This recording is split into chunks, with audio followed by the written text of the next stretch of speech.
நீங்கள் பேசிகிட்டு இருக்கும்போது ஒன்று சொன்னீங்க, நமக்கு கொடுக்கப்பட்ட பட்ஜெட்டில் இந்த சீனை இந்த சீக்வன்ஸை எப்படி எக்ஸிக்யூட் பண்ணுறோன்றதுல தான் சேலஞ்ச் இருக்குன்ட்டு.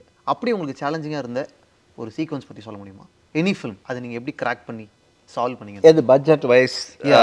ஒரு பட்ஜெட் அலோகேட் பண்ணப்பட்டிருக்கு, அதுக்குள்ளே தான் நம்ம இதை சூர்மாங்கிற படத்தில் அது நடந்தது. அந்த படம் நாங்கள் சோனி பிக்சர்ஸ்க்காக பண்ணோம். என் நண்பர் ஷாத் அலி டைரக்ட் பண்ணார். அதில் வந்து ஒரு ஹாக்கி மேட்ச், ஒரு மவுண்டனஸ் டவுனில் நடக்கிற மாதிரி ஸ்கிரிப்ட். அது நாங்கள் படம் முழுக்க நாங்கள் சண்டிகார்லேயும் ஹரியானாவில் ஒரு ஊர்லேயும் எடுத்துகிட்டு இருந்தோம். மேட்சஸ் எல்லாமும் சண்டிகரில் 3 வெவ்வேறு ஸ்டேடியத்தில் எடுத்தோம். ஆஸ்திரேலியன் டீம் வரும், அர்ஜென்டினா டீம் வரும், பாகிஸ்தான் டீம் வரும், விமன்ஸ் டீம் வேறு வரும். ஏன்னா ஹீரோயினும் ஹாக்கி பிளேயர் அதில்.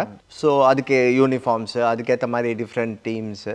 ஸோ வெவ்வேறு கேம்ஸ், பகல் ராத்திரி, ஃப்ளட் லைட்டோட, ட்வைலைட்டில், இது போல் பல மேட்சஸ் நாங்கள் எடுத்துகிட்டு இருந்தோம். இந்த குறிப்பிட்ட மேட்ச் எடுக்கிறதுக்காக அவங்க தரம்சாலாவுக்கு ட்ராவல் பண்ண வேண்டியிருந்தது. நான் இப்போது கண்ட்ரியில் இல்லை, நான் வந்து செக்கச்சிவந்தவானம் லொக்கேஷன் பார்க்க போயிருந்தேன், கென்யாக்கோ எங்கேயோ. தேவர் அபவுட் டு கோ. நாங்கள் வேறு ஒரு சில காரணங்களால் எங்கள் ஷூட்டிங்கில் நாங்கள் ஒரு 10-12 லட்சம் ஓவர் பட்ஜெட் போயிட்டோம். ஆல்ரெடி சூர்மாலை.